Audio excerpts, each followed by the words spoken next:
অঞ্চলে তরুণ নেতৃত্বের রাজনীতিতে এগিয়ে আসা করতে পারে। তারা কিন্তু এক দেশের সাক্ষাৎকারে ব্যারিস্টার আকারে দেশের রাজনীতি বিষয়ে নানা কথা শুনছেন। আমি আমি দেশের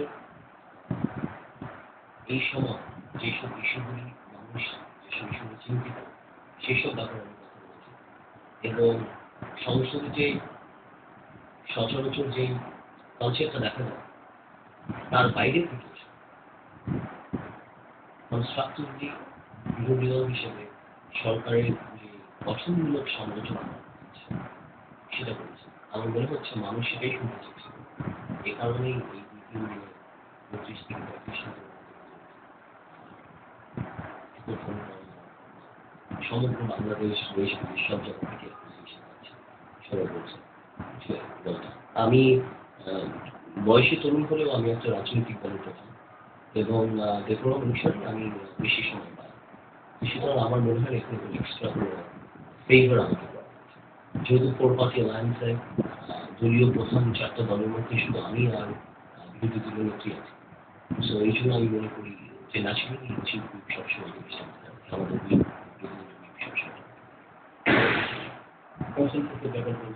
না আমি কিন্তু এই জিনিসটা এভাবে মনে করি।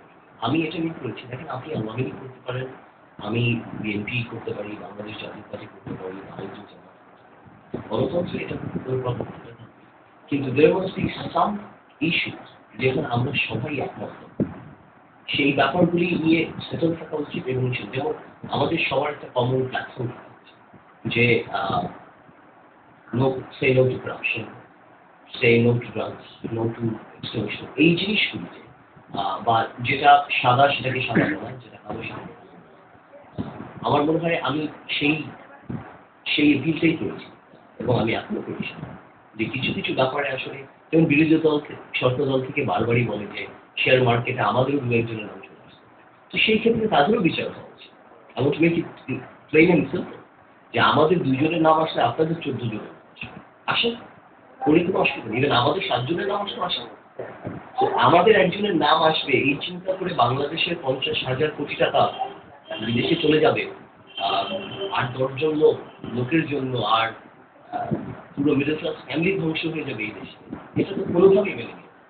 আমাদের যদি দোষ থাকে আমাদের বিচার এই বিচারগুলি হয় না বলেই তো আমরা এত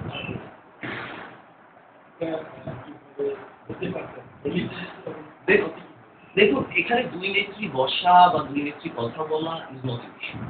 এটা হলো আপনি নিজে আপনার মেন্টালিটি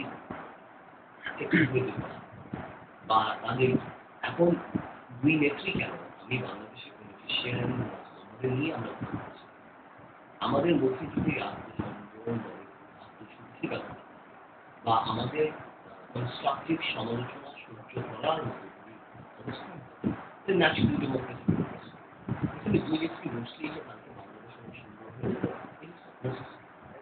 এটা মন্দির সাহেব বলুন কেরালা যেই বসে আমার মনে হয় না এতে এমন কোনো একটা যে পর্যন্ত রাজনৈতিক কালচারটা চেঞ্জ যে পর্যন্ত আমাদের মধ্যে নিজেকে নিয়ে সমালোচনা শোনার সত্যি